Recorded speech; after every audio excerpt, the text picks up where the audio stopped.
Assalamu alaikum bandiraɓe fulɓe tedduɓe sonji oɗo tableau ganden eɗen ɗo e reedu Fouta hono wuro wiyetengo Boki Dialloube en calmini bandiraɓe foof nde wonno Piindi TV yiɗi tan ko goƴa leñol ngol kala ko weltinta bandiraɓe fulɓe ɓe e mina hen daari hande noon min Aïcha won mi arti ɗo e Boki Dialloube gam addande on hande journée des femmes ñalawma cubaɗo pour rewɓe e rewɓe wonɓe département de Podor foof ko ɗum addi min ɗo inchallahu rabbi ko joni min jetti so jeyɗo ñaawi mayen naat nder Boki jiyen leader aji rewɓe fulɓe tawa koye nder département de Podor tawa koye arrondissement de Saldé ina wonde noon commune de Boki Dialloube machallah haydara lutata on ɗo wiide bandiraɓe tan kala ko ina ko goƴa fulɓe ɓe ko hen tan min jahata so jeyɗo ñaawi joni naten e nder Boki Dialloube bandiraɓe musidɓe tedduɓe.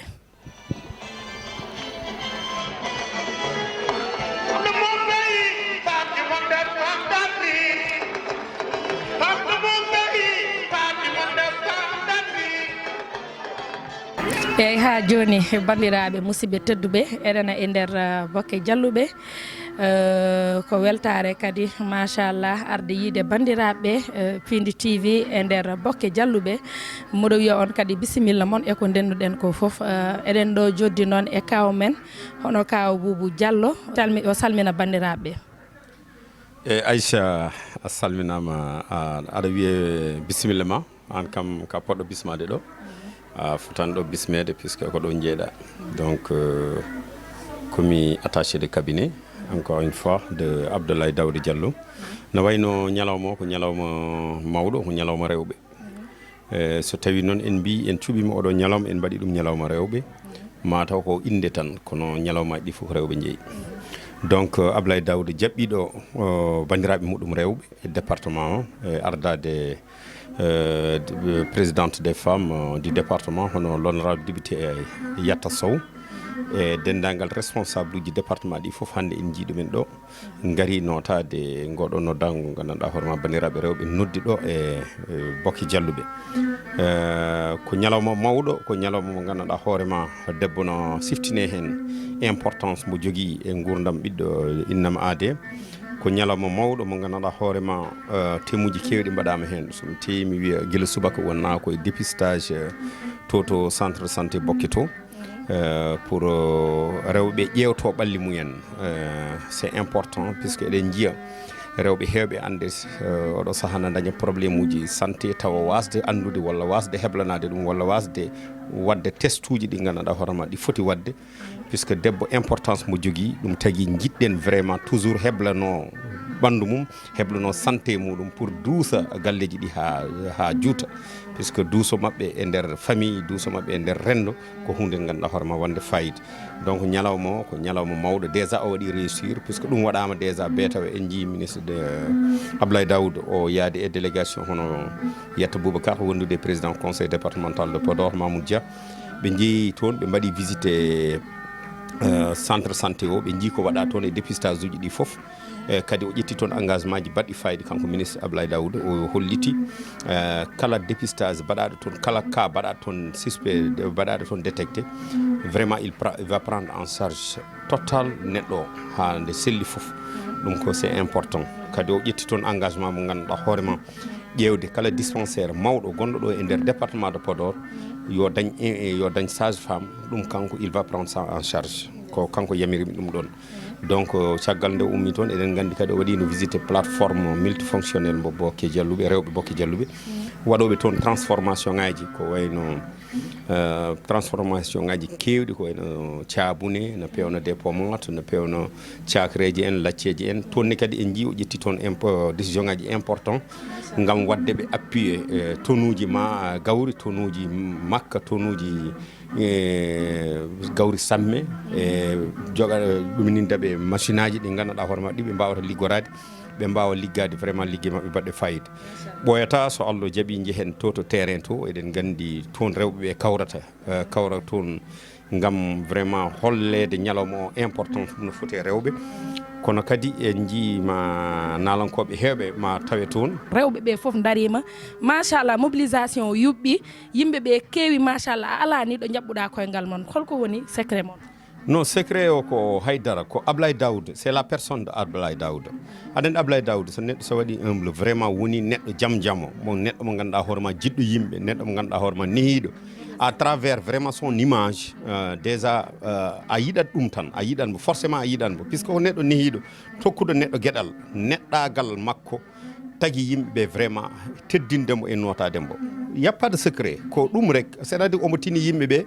kadi département o so tawi no haale département de Podor mais Abdoulaye Daouda woni ceerno département o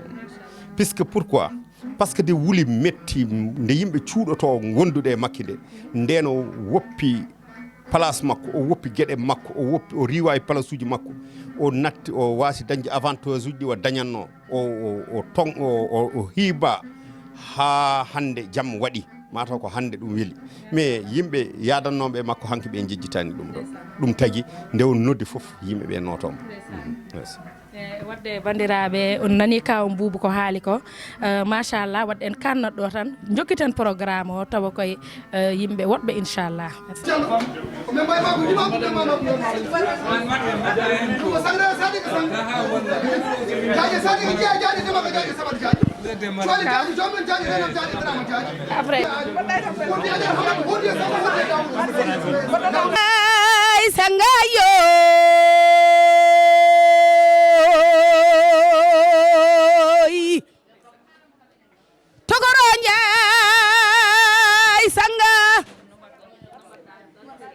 Njay sanga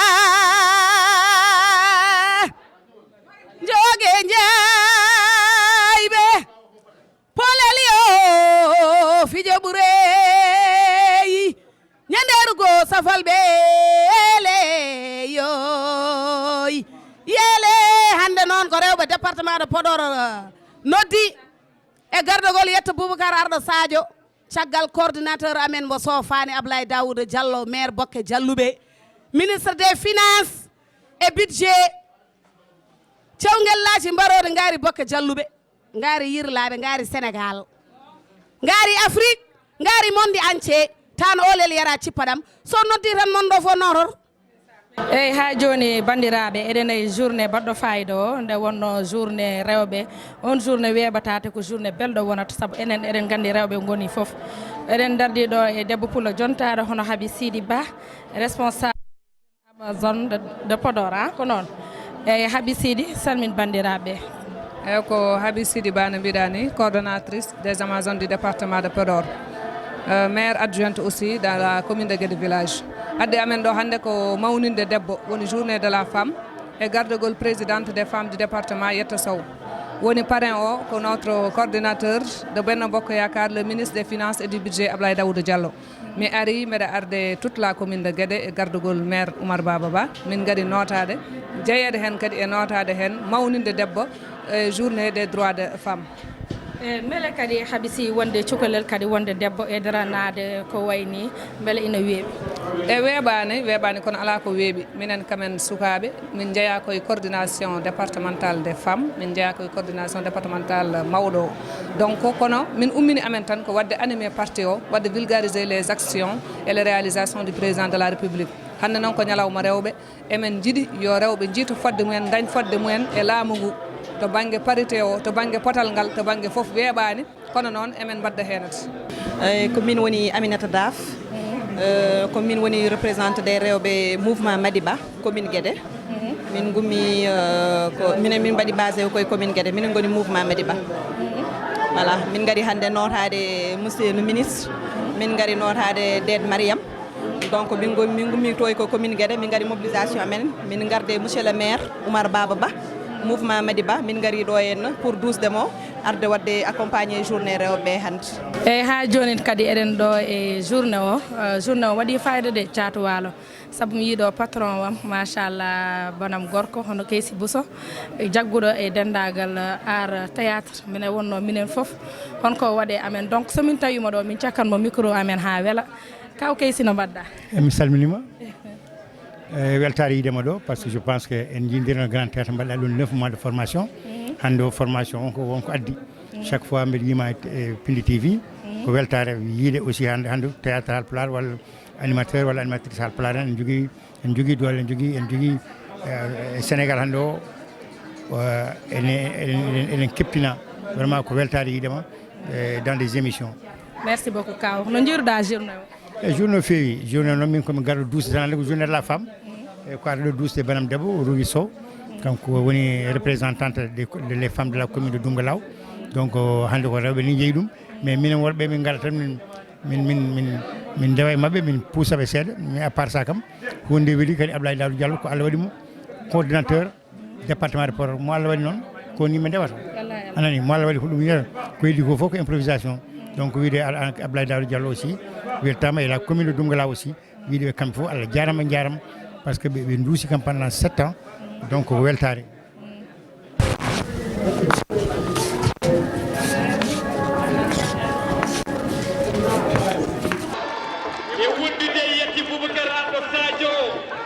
Vice-président de l'Assemblée nationale et wondide délégation wonɓe ɗo guila e Moussa Sowen et la journali kay directeur général l'arrivée de la meilleure ministre Abdoulaye Daouda Diallo le coordinateur national Benno Bokk Yakaar département de Podor hande ko darde rewɓe tiɗɗo rewɓe Abdoulaye Daouda Diallo mbaɗe kene s'il vous plaît Pété Sader Ndiaye maire de Goumba Aboubakry Sow maire de Méri Adama Diallo maire de Goléré Demba Ba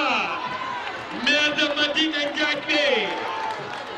Oumar Ba Momar Modiba Adam Bati maire de Guédé village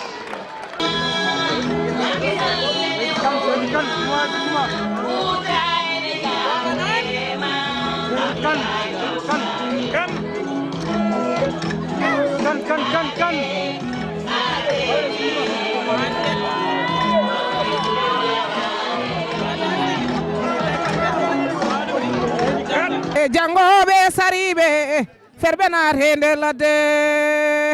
e gollejo mum ñalamere tel fulɓe nde ala kon mbaɗanani aduna ko golle balle e gollejo mum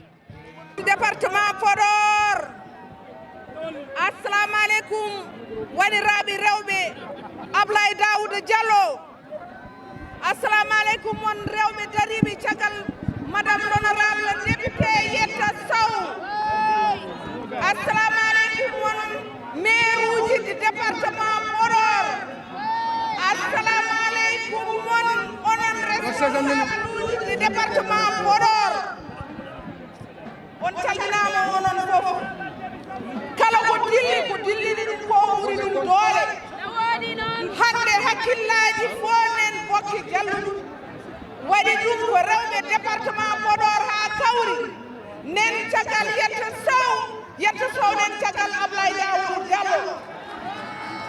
woy bandiraɓe hakkillaji fo nen Boki Diallo holko waɗi ɗum ko gorko pullo biyeteɗo Abdoulaye Daouda hitande fof o waɗat ɗum e poos o waɗat ɗum e gafake o wi rewɓe gaare kaldi e bandiraɓe mon bandiraɓe département Podor en dañi financement ji en dañi biyeji makko en dañi wuleji amin holko waɗi ɗum eɗen bambi e worɓe jamareɓe ɓe gandanɗa kañumen woni responsable uji leader uji département Podor dariɓe caggal Abdoulaye Daouda Diallo bandiraɓe département Podor min ñaati Abdoulaye Daouda Diallo ko gueɗel gotel yo caggal amen ñalawma min mbaɗana atelier technique min kaala caɗele keɗiɗi ɗe dañani ɗe regrele taw saabu amen landi hakkille makko ɗenen kono ko neɗɗo andi fof ɗenen so on atelier technique waɗama ma en kaal haala foncier Allah waɗi maire uji département Podor fof ngoni ko caggal Abdoulaye Daouda Diallo jeego kamɓe jogui foncier rewɓe département Podor ko remoɓe cohlat ko leydi jogui ɗum ko maire uji département o fof waɗa hen réfléchir na rewɓe ɓe dañiri e leydi ndi ko heddi ko omon rondi ɗum omon rondi financement omon rondi accompagnement omon rondi formation omon rondi fof ɗum noon amen ñaaguimo ñalawma gooto min denta komin fof adda rewɓe ɗiɗo walla tata min denda e maire uji ɗi min miijto e ko nawata rewɓe ɓe yeeso e dans chaque commune Allah jarama on jarama assalamu aleykum mon Fouta assalamu aleykum mon département de Podor assalamu aleykum monsieur le ministre Abdoulaye Daouda coordinateur du département de Podor.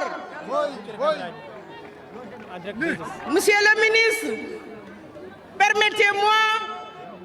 de saluer la première dame, Hono Mariam Seydouba. Jeewa Abdoulaye Daouda, jeewa gabɗo jabbiɗo min hande o. Min calminamo min juuromo. Min calmina les premières dames jeewo Macky Sall eɗo woni fof hono Mariam Faye Sall emin calminamo emin juuromo hande ko rewɓe noddi présidente rewɓe yetto arɗo Boubacar Sow o wi yo rewɓe ngar eɗen teddina rewɓe wandiraɓe worɓe ɓimbi ala minen min dusata on dendagal worɓe département de Podor nanɗo la crème du département nanɗo en calminaɓe kamɓe kala honorable uji député ji honorable uji au conseiller ji ɗi ngande koye dendagal ko jogui lefol e département o koye Abdoulaye Daouda wondi eɗen calminaɓe eɗen jarnoɓe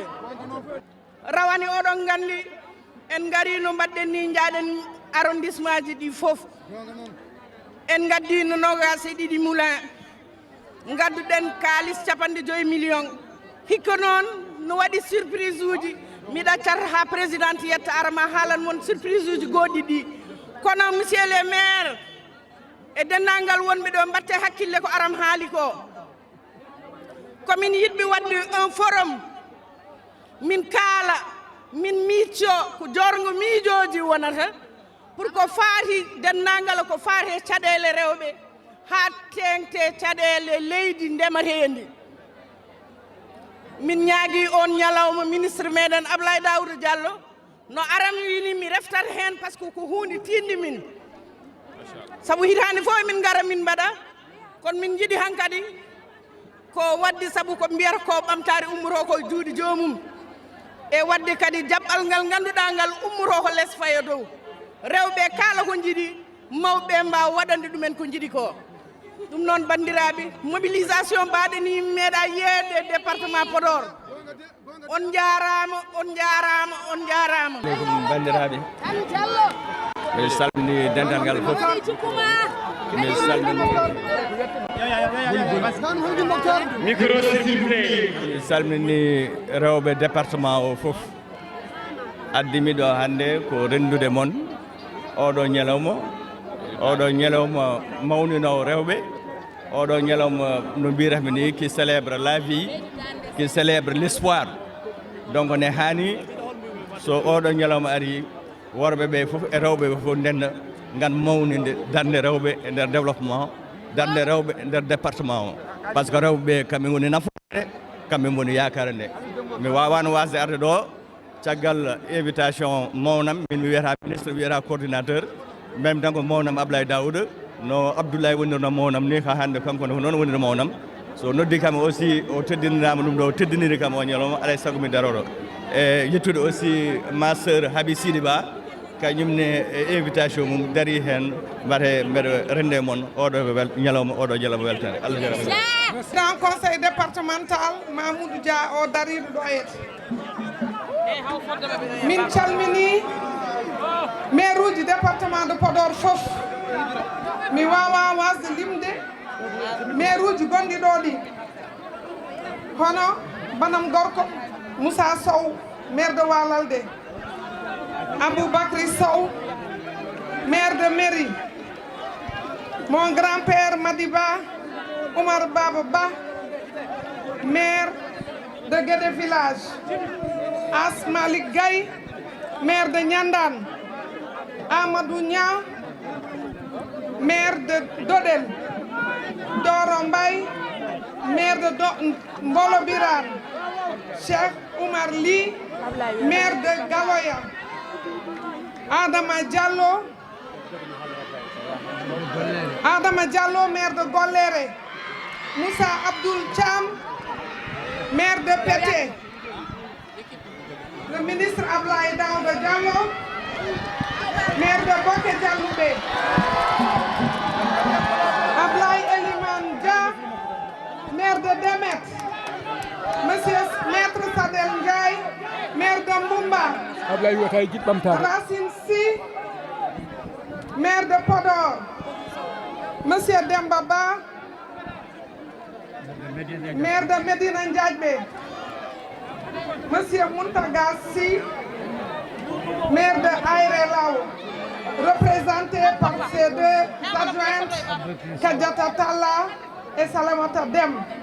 monsieur Harouna Gallo Dialalo, représenté aussi par son adjointe. Monsieur Aboubacry Sow, j'ai déjà parlé de lui, maire de Méry. Je salue aussi mon ami et frère Amadou Kane Diallo, président de Bamtare. Mi salmini wandiraɓam worɓe arɓe ɗo fof, hay goto mi woppani. Min beltima kadi e garal mon ɗoyete. On kolli amen hande, oɗon korsini wandiraɓe mon rewɓe, oɗon jiiɗi ɓamtare mabɓe. Je parlais. Oɗon jiiɗi ɓamtare rewɓe département Podor, ko ɗum saabi rewɓe département Podor gummi ɗo hande ina mbaɗa fêté journée de la femme, onon fof hay goto e mon heddaki uɗmi ɗo Dakar garɗon ɗoyete. Wadde alay saago somin darima ɗo min jetta moɗon, saabu somin cuusi ko onon cuusni amen, kala komin mbawi wadde ko onon cuusni amen, te kala jiiɗo mobilisation mbaɗɗo ɗo hande o ina andi minen rewɓe département Podor wonɓe caggal amen. Somi yettimon onon wonɓe ɗo ɓe hami gayni, mi yetta mo ponnomi idarade o, saabu hande o kala ko neɗɗo dañi e département de Podor foti yettirde ɗum ko président Macky Sall. Président Macky Sall, rewɓe département Podor fof calminima. An e première dame joom suuduma jontaɗo o moƴƴo o jiɗɗo rewɓe o teddinɗo rewɓe o, min calminimo ko kanko woni marraine oɗo journée hande, wadde somin darima ɗo ina hani min jettamo. Mi yetti noon rewɓe département Podor fof, oɗon gandi journée de la femme ina waɗe fêté e aduna o fof, ina waɗe fêté e Sénégal fof, kono enen département Podor en meeɗa hen hettude caggal. Son ji noon en meeɗa hen hettude caggal ko wandiraɓe men worɓe wonde caggal men ɓe, mais surtout ko coordinateur meɗen Abdoulaye Daouda Diallo mo ganduɗa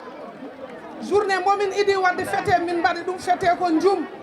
O rokki amen biyeji ha heewi, o rokki amen mouleji, o waɗi amen financé min mbaɗoye ɗum jum. Journée dewɗo hen o min mbaɗoyi ko Demet, o waɗi la même chose, min teddinir ɗum bani amen gorko feu Abdoulaye Elimane Dia, yo Allah ɓumno ƴiye makko. Min jeehi Demet, o teddini amen, ala foof teddugal ngal o waɗani kanko e président Mamoudou Dia. Min dewni hen ko Ndiaye en Pendaw, min honorable député wanno ɗum organisé, kono on saha kadi ko bani amen gorko Abdoulaye Daouda waɗi hen jungo mum ha timmi, rokki amen halis financement 50 millions, rokki amen mouleji, waɗani amen hunde foof ha journée o rewi lawol. Rowane somin mbawi wadde tourné e nder département de Podor, min jaaha e les 4 arrondissement, min puɗɗori Thily Boubacar, min teddinir ɗum bani amen gorko Asma Liggay, min dewni hen Gamaji Sare, min gummi toon, min jeehi Kaskas, min teddiniri ɗum bani amen gorko Moussa Sow Walalde, min gummi toon min ketti ko ɗo e Boki Dialloube, min min teddinirno ɗum kadi ko bandigue amen gorko sehil amen coordinateur départemental ministre des finances et du budget Abdoulaye Daouda Diallo kono ɗeɗo journée ji mbaɗaji foof machallah so ɗi mbaɗama ko saabu Allah sababude coordinateur Abdoulaye Daouda Diallo saabu somin gari min mbaynimom ko kanko heblata amen ha feewa o itta moyen o totta amen ha timma o itta matériel o totta amen ha timma o itta halis o totta amen ha timma o totta amen wutteji rewɓe janto ha jooɗo ngara mbaɗa fête journée de la femme en calmini ministre Abdoulaye Daouda Diallo ministre des finances et du budget maire de Boki Dialoube, coordinateur de la grande coalition Benno Bokk Yakaar de Podor et coordinateur de l'APR de Podor. En calmini meeruji ɗi fof e sukkuɓe e meeruji ɗi fof. En calmini aussi présidente des femmes, l'honorable député Yetta Sow, deuxième vice-présidente de l'Assemblée nationale. En calmini wonɓe haut conseiller uji ɗi haut conseiller ji ɗi wonɓe conseil économique et social. En calmini kala podornajo garɗo ɗo e Boki Dialoube. mbeɗa sikki Abdoulaye an e Yetta mbiye alhamdoulillahi rabbil alamina. Noddudu ene weeɓi kono ko nootede saɗi on nootama on yimɓe bandiraɓe on fof ngari rewɓe on jarama rewɓe kon telniɓe rewɓe kon dariɓe rewɓe ko jamma e ñalawma gonɗon koye liggade gonɗon koye cuuɗi moɗon oɗon tinni ɗum noon continue tinnade mbeɗe haalana mon holno Bokke fuɗɗori ko seeɗa kalanmi mi haalana mon ha yette Abdoulaye Daouda Diallo. Abdoulaye Daouda Diallo hammadi huudi fiilama joom laamima ko bammakko. Samba huudi fiilama joom Bokke laamima ko bammakko. Abdoulaye Daouda huudi joni nanon holno Bokke fuɗɗori o ko ɓi loote Bokke ko ɓi lamɗo Bokke ka ɓi lamɗo hakki gila hande arani kolaɗo président Makki Amadou Bodi Samba Sayede bandiraɓe keɗɗon joni dande Farba Mamadou Sega mi wullirta maire so wona mi wulla lamɗo Carlos ala gaynako ñalawma teddungal rewɓe waɗama e yeeso teddungal Abdoulaye Daouda huudi demba yero dembali Ibrahima cewa yiɗe lamba moodi dembali Hamad Daouda yero belal arɗogal nene maɗa wiima Amadou Ngoura Kumba Isaka Ousmane harma salli Bamba Samba Aji renam Sawadi Dia yero demba jibini demba yero demba huudi demba yero demba Hamadi huudi garme bamma Banal huudi garme bamma Kumba huudi garme goggoma Habi huudi garme goggoma wona Samba huudi garme bamma Daouda huudi garme bamma Salamata huudi garme goggoma Daouda huudi wiyete Demba Amnata Amadou Hammas harma salli Bamba Samba Ayi renam Sawadi Diaje Sadiga Sangre Bodowal Makam kono noon mi yima Ngoura mi tottuma Ngoura holɗo yaltata Ousmane harma salli Amadou Ousmane Isaga Ousmane Amadou Ousmane jimin amnata Amadou e karjata Amadou e banal Amadou amnata Amadou wiyete kadi jibini Demba amnata Demba woni Daouda huudi woni garme bamma Isaga jibini Ali Isaga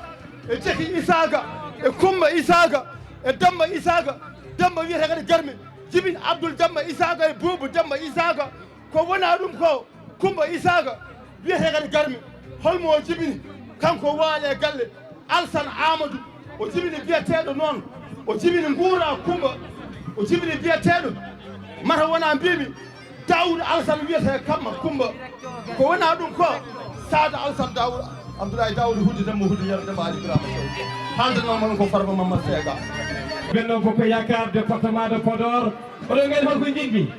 kuɓɓe téléphone aji wini eno mi ñëw kuɓɓe mi ñëw kuɓɓe lampaji ɗi kuɓɓe lampaji ɗi s'il vous plaît kuɓɓe lampaji ɗi s'il vous plaît kuɓɓe lampaji s'il vous plaît monsieur le ministre vous avez la parole. Merci beaucoup nickel a jarama no feewi bandiraɓe département Podor jaam hiire mon bandiraɓe Bokke jaam hiire mon bandiraɓe arrondissement Salde jaam hiire mon bandiraɓe Sénégal mi salmini on mi juurima on keɗe seeɗa bandiraɓe voilà il faut nettoɗe seeɗa ko adi fof ko yettude départemental o mbaɗa à leur disposition aussi 100 tonnes de riz inchallah ɗum ne 100 tonnes maaro ɗum ɗon ko rewɓe département jeeyi ɗum ɗo bandiraɓe paamon haade ko onon goni gayi amen haade ko onon goni cuusirɗe amen kaɓitorɗe amen haade ko onon goni no champion paamon ha joni koye élection gonɗen amin ñaagui on no kewɗon wadde ni ha joni vous continuez à faire distinguer le département de Podor parrainage fuɗɗima fiche uji ngari eɗen jogui hen kolliren kadi ha joni département de Podor ko ɗo wonno woni inchallah so élection législative o yonti kollen ha joni monsieur le président de la république département de Podor ha joni ko kañum tan wonnata département de référence et premier département mo ganduɗa en matière électorale ɗum woni anneri men pour le pays so Allah jaaɓi rewɓe min jaaɓi wonde oɗon tewji wadde ñalawma yewtere pour ƴewde tigui rigui no mbawɗon gollerade département de banggue autonomisation mes collègues kamɓe jooɗiɓe ɗa tous les maires présents ɓe mbi kala no miijoriɗon eɓen caggal mum ɓe jaɓoni on ɗum maɓe ɗoftone on ñalawma ɓe naɗɗeni on 100 millions kono ha joni de gosoraɗo serata e lawol ɗum noon so Allah jaɓi ma ballodiri mon e ɗum ɗon inchallah rabbi ko ɗum wonno message mo jinnomi on wadde lancé remercier tous mes collègues ici présents pour cette mobilisation exceptionnelle remercier les femmes du département les jeunes la présidente du département l'honorable député Yetta Boubacar Sow, mais surtout aussi nos honorables Arambli, Rougiri, Aïssata Dia, ce sont nos grands responsables, en tout cas en termes d'élection. Et nous avons une élection de façon générale. Bien sûr, l'honorable député Moussa Tchamera, mais de Banguero et de Kambe, Amin va remercier de leur présence et surtout pour cette mobilisation exceptionnelle pour les femmes du département de Podor. Artiste Ruji, Baba, Abou Djouba, advisor Hajon Amin Panman, so Allah Jami, Yédi Foussani, ko ari on gonɗo mi yahani ko enen gondata e makko bandiraɓe on jarama assalamu aleykum wa rahmatullah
Aha!